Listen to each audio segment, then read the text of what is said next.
Hello everyone! Today's video will be all about my new bullet journal and setup for 2018. Before I say anything else, I need to disclaim that I was heavily inspired by Pen Paper Soul for my current bullet journal setup. It was her Instagram account that got me into bullet journaling again, since she combines complex layouts with a very minimal aesthetic, which I love. So please go follow her because her account is incredible and she deserves tons of attention for her work. On another note, I've partnered with Amino again to create a bullet journal challenge for 2018, and since that is a great place for users to share your interests, I thought it would be the ideal platform. Amino Apps is a community where passionate users share their experiences, pictures, posts, challenges, and opinions on hundreds of different topics. As before, I'm especially focusing on the bullet journal Amino app, which is an Amino group that has tons of challenges and updates from users from the bullet journaling community, and you can even live chat with everyone and share your latest ideas with the Amino chat room. To win a special prize, all you have to do is download Amino apps for free, join the bullet journal Amino community, and start submitting pictures of your new layouts and setup for your 2018 bullet journal. If you submit your bullet journal pics with the hashtag Mariana Study Corner until the 15th of January, you will be entitled to win one Amazon gift card valued $100 to buy tons of stationery and supplies to get organized for the new year. All information on the challenge will be down in the description box below. So I found my favorite notebook brand for bullet journaling, and that is the Lumo Classic Dotted Notebook.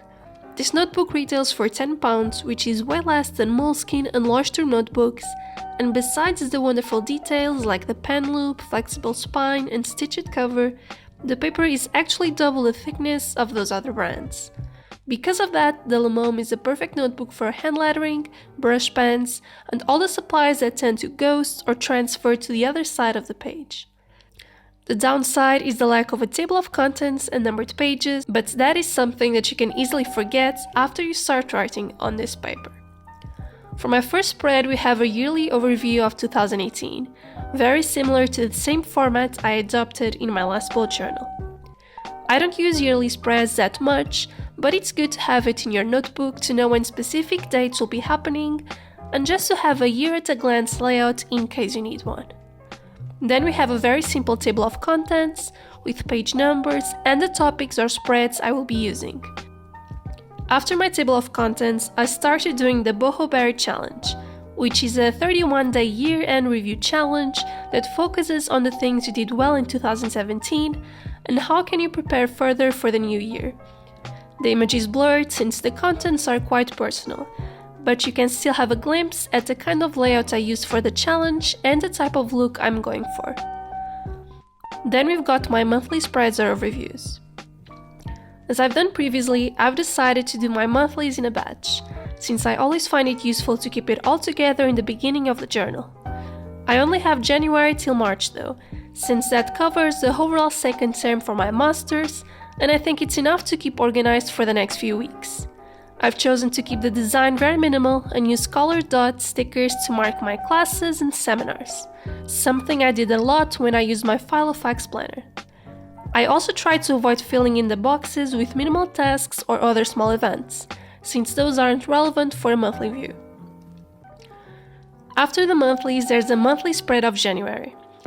Instead of a month-at-a-glance format, this spread will be the first thing to come before I start doing my to-do lists, and it focuses on specific to-dos, priorities, and projects for a specific month. On the left side, you have major tasks that need to be completed during the month, a description of my expectations, my priorities, and that month's wish list or things I need to buy. On the right side, I have YouTube ideas, projects, and blog posts brainstorming.